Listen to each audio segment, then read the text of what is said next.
दोस्तों नमस्कार। इस वक्त मैं मौजूद हूँ कैलारस शहर से महज 2 किलोमीटर दूर। आपको मेरे पीछे खेत की स्थिति दिख रही होगी कि ये किसान का खेत है और खेत की क्या स्थिति है। मैं स्वयं खेत में मौजूद हूँ। मैं आपको बता दूँ, आसमान से आफत की बारिश लगातार बरस रही है। उसके बाद खेतों की स्थिति ये है कि फसल पूरी तरह तबाह हो गई है, चौपट हो गई है। अभी तक प्रशासन का कोई भी नुमाइंदा धरातल स्तर पर नहीं पहुंचा है। फसल के किसी प्रकार के कोई सर्वे नहीं हुए हैं, ऐसा किसानों का कहना है। मेरे साथ किसान भी मौजूद हैं जिनकी फसल यहाँ चौपट हुई है। मैं उन किसान के पास चलता हूँ। क्या नाम है भाई साहब आपका? मेरा नाम विपिन जगह है, बल श्री सुरेश जगह है। जगा जी, आपका जो खेत है वो किस हलके में आता है? ये कैलारस के हलके में आता है, कैलाश ग्रामीण और पटवारी हलका कैलारस लगता है, तहसील। सर्वे नंबर सर कितना है इसका? सर्वे नंबर इसका 162 है कि 400 कुछ इस तरीके का है, याद नहीं है। तो जगा जी, आपकी कितनी बीघा ज़मीन है यहाँ? ये मेरी 6 बीघा ज़मीन है और 4 बीघा का खेत मेरा उस तरफ है। यूँ करके 10 बीघा ज़मीन है मेरी। आपने जो खेती की थी इस साल, यहाँ किस चीज़ की खेती थी? इस समय पे मैंने तिली और बाजरा, जो मौसम की जो खेती होती है वो मैंने की। और ये मैंने फसल इसीलिए की क्योंकि पानी की किल्लत की वजह से। लेकिन अब की बार क्या है, पानी कुछ ज़्यादा पड़ गया और कुछ लोगों ने अपने मतलब खेतों का पानी जो है मतलब नालों के द्वारा वो नाले बंद कर दिए, रोड़ों से कुछ पानी बंद हो गया। उसके बाद क्या है कि धान की खेती लोगों ने की बगल में, तो उनकी मोटरें भी चलती रहीं और कुछ ऊपर से भी पानी बरसता रहा। अब मेरे बगल से ये जैसे कि लश्करिया कुमानपुरा के माने एरिया में, और इधर बागचंद बाथम का खेत लगता है और इधर ये लाखन धाकड़ का लगता है। तो इन लोगों ने क्या है, धान उगाई। अब धान में क्या है कि पानी धान का कुछ नहीं बिगड़ता है। तो इन लोगों ने अपनी मोटर तो चलाई और ऊपर से कुछ पानी बरसा और कुछ नालों का ओवरफ्लो होके आ गया। अब उस बगल वाले खेत से पानी मेरे खेत में आ गया। स्थिति ये बनी है कि मेरी फसल, ये बाजरा की जो फसल है, ये तिली की फसल है, आप देख सकते हो कि स्थिति इतनी भयावह है कि एक करया पानी हो गया है और अब मेरी फसल तो नष्ट है। और मैं अपनी नहीं कह रहा, इस क्षेत्र की सभी मतलब यहाँ से आगे की जितनी भी जो फसलें हैं और ये धान वालों को छोड़ दें तो मतलब सभी की फसल नष्ट है। अभी तक प्रशासन स्तर का कोई अधिकारी यहाँ आया क्या सर्वे के लिए? शासन प्रशासन के द्वारा कोई सर्वे किया गया है क्या? अरे शासन प्रशासन की बात करें तो शासन प्रशासन तो अपने खाना पूर्ति में लगा हुआ है। दिक्कत क्या है कि कोई मुआयंदा ना तो मुझे यहाँ दिखा है और ना यहाँ पे कोई आया है अभी तक। और रही बात काय की, ना कोई पानी की, जो लोगों ने रुकावट लगा दी हैं वो भी रुकावट लगी हुई हैं। अपनी अपनी सुरक्षा इंसान खुद करे। बाकी ये है कि कोई मुआवजे की नहीं है, ना कोई सर्वे हुआ है। तो कितने बीघा फसल आपकी चौपट हो गई? पूरी 10 बीघा? हाँ, पूरे 10 बीघा ही खेत मेरा मतलब लगभग आप देख सकते हो। विपिन जी, ये जो हलका है, इस हलके में तकरीबन कितनी खेती होगी जो इस बारिश के पानी के जद में आई है? इस हलके में पानी कभी नहीं भरता उस तरीके से। लेकिन क्या है कि आगे के जो हलके हैं उन्होंने अपने अपने पानी खोल दिए नाले के द्वारा।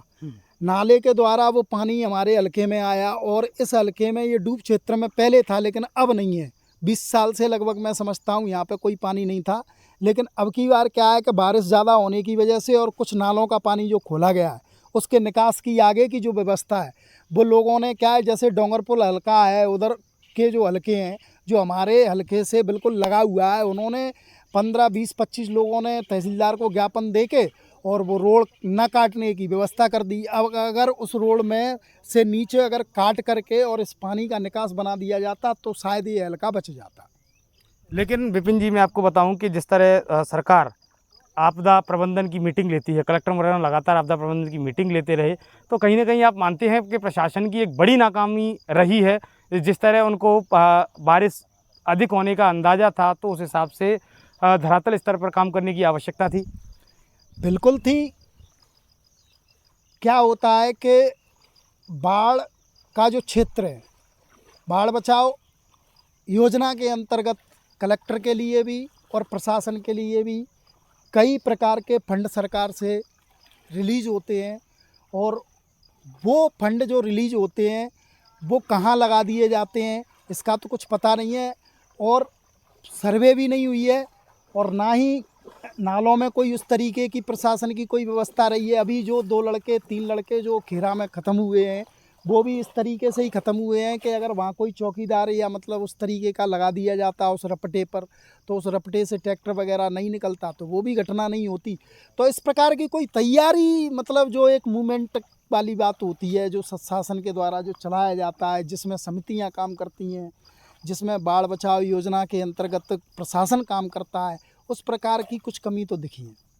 तो आप सीधे तौर पर देख सकते हैं ये किसान मेरे साथ मौजूद है और मैं इस वक्त खेत में खड़ा हूँ। खेत में आपको पानी की नीचे की स्थिति में बताना चाहूँगा कि पानी की स्थिति क्या है।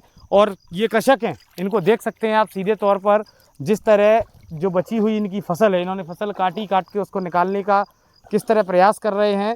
और एक किसान किस तरह फसल उगाता है, पूरी साल इंतज़ार करता है कि मेरी फसल अच्छी हो, उससे उसकी आजीविका चलती है। भले ही सरकार फसल बीमा योजना की बात करती हो या अन्य योजनाओं की बात करती हो, मगर धरातल पर स्थिति ये है। मैं और भी स्थिति आपको अंदर तक दिखाना चाहूँगा कि आखिरकार क्या स्थिति है। मैं पूरे खेत में अंदर उतर चुका हूँ और मैं, आप देख सकते हैं वो इनकी फसल खड़ी हुई है। तिली की फसल आपको दिख जाएगी, उधर आपको तिली की फसल दिख रही होगी और इधर बाजरा भी दिख रहा होगा। ये पानी बिल्कुल भरा है, मेरे घुटनों से ऊपर तक है और मैं इसमें उतर के स्वयं देखने आया हूँ। तो आप देख सकते हैं कि इस बाजरे का और इस तिली का हाल क्या होगा। और आसपास के खेतों की भी यही स्थिति है। अगर अपन केवल धान के को छोड़ दें तो धान को छोड़ करके सभी जगह एक जैसी स्थिति आपको नज़र आएगी। हर खेत में आपको केवल पानी ही पानी भरा नज़र आएगा। और उसके बाद फसल किस तरह चौपट हुई हैं इसको भी आप सीधे तौर पर देख सकते हैं कि किसानों का एक बड़ा नुकसान हुआ है। और मुख्यमंत्री मोहन यादव को फसल का जायज़ा लेना चाहिए, उनको धरातल पे आना चाहिए और उनके जो प्रभारी मंत्री हैं उनको भी क्षेत्र में लगातार भेजना चाहिए। और या स्थानीय विधायक और सांसदों को भी अपनी जिम्मेदारी नैतिकतापूर्वक निभानी चाहिए। वो वोटों के समय तो नज़र आते हैं, मगर आज किसान की आंख में आंसू है। ये दर्द आखिर उस बात का है कि किसान कितनी मेहनत करता है और मेहनत के बाद अगर उसकी फसल बर्बाद होती है तो उसका आलम क्या होता है। इस बात का पुख्ता प्रमाण ये खेत है, जहां आप देख सकते हैं कि कृषक कितनी मेहनत करता है और मेहनत करने के बाद फसल उगाता है। और जब आसमान से आफत की बारिश बरसती है तो उसके बाद खेतों का क्या अंदाज़ा होता है, फसल का क्या होता है, इस बात का अंदाज़ा आप ये पानी देख करके लगा सकते हैं। तो मैं आपको पल पल की अपडेट देता रहूँगा, मैं आपको हर एक स्थिति से अवगत कराऊँगा। एक बार मैं यहाँ बाजरा की फसल और दिखा देता हूँ और मैं इधर की तरफ चलता हूँ कि बाजरा की आखिर स्थिति क्या है। मैं इस बाजरे को दिखाना चाहूँगा कि कैमरा पर्सन से कहूँगा कि वो इस बाजरे को दिखाएं कि यहाँ ये बाजरे की जो फसल है और इस बाजरे के खेत में भी पूरी तरह पानी भरा हुआ है। और ये तो केवल मैंने कैलारस शहर से महज 2 किलोमीटर दूर के खेत बताए हैं। आसपास के क्षेत्र में ही नहीं, पूरे चंबल संभाग के खेतों की स्थिति यही है कि सब जगह फसल लगभग 70 से 80% नुकसान हुआ है फसलों में किसानों का। और ये बड़ा नुकसान है। शासन प्रशासन को जल्द ही सर्वे करवाना चाहिए और सर्वे के आधार पर इन किसानों को मुआवजा देना चाहिए। तो मैं लगातार आपको और दिखाना चाहूँगा और सारी चीज़ें एक एक अपडेट आपको देता रहूँगा हर क्षेत्र से। कैमरा पर्सन ऋषि के साथ सत्येंद्र सिंह, कैलारस।